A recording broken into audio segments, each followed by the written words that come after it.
शिंगाडे पोखरी शिवारात गळफास घेऊन आत्महत्या केलेले प्रेमयुगलच. त्या प्रेमयुगलाची ओळख पटवण्यात पोलिसांना यश. दोघे विवाहित असून ते छत्रपती संभाजीनगर जिल्ह्यातील राजनगाव शेणपुंजे गावातील जालना तालुक्यातील शिंगाडे पोखरी शिवारात एका लिंबाच्या झाडाला गळफास घेतलेल्या अवस्थेत एक महिला आणि पुरुष दोघे आज सकाळी आढळून आल्याने खळबळ उडाली होती. या घटनेची माहिती मिळाल्यानंतर मोजपुरी पोलिसांनी तातडीने घटनास्थळ गाठून दोघांचे मृतदेह खाली घेतले. त्यानंतर त्यांच्याजवळच पोलिसांना सापडलेल्या ओळखपत्रावरून त्यांची ओळख पटवण्यात पोलिसांना यश आले आहे.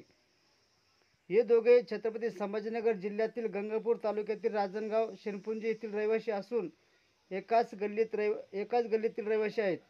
कैलास काशीनाथ गवई आणि मुक्ता रामेश्वर खंडागळे असे दोघांचे नाव असून त्यांचे एकमेकावर प्रेम संबंध होते. विशेष म्हणजे हे दोघेही विवाहित असून कैलास गवई यास एक मुलगा तर मुक्ता खंडागळे हीच 2 मुलं आहेत. त्यांच्या या प्रेम संबंधाला नातेवाईकातून विरोध असल्याने ते दोघे काल रात्री मोटरसायकलवरून गायब झाले होते. आज सकाळी त्यांचे मृतदेह एकाच दोरखंडाने गळफास घेतलेल्या अवस्थेत आढळून आले आणि शेजारी त्यांची मोटरसायकल उभी होती. दरम्यान सहाय्यक पोलीस निरीक्षक मिथुन घुगे, पोलीस उपनिरीक्षक राकेश नेटके यांनी दोघांचे मृतदेह जालना येथील जिल्हा सामान्य रुग्णालयात उत्तरीय तपासणीसाठी हलवले. जिल्हा प्रतिनिधी ज्ञानेश्वर साळुंके, जालना. धन्यवाद.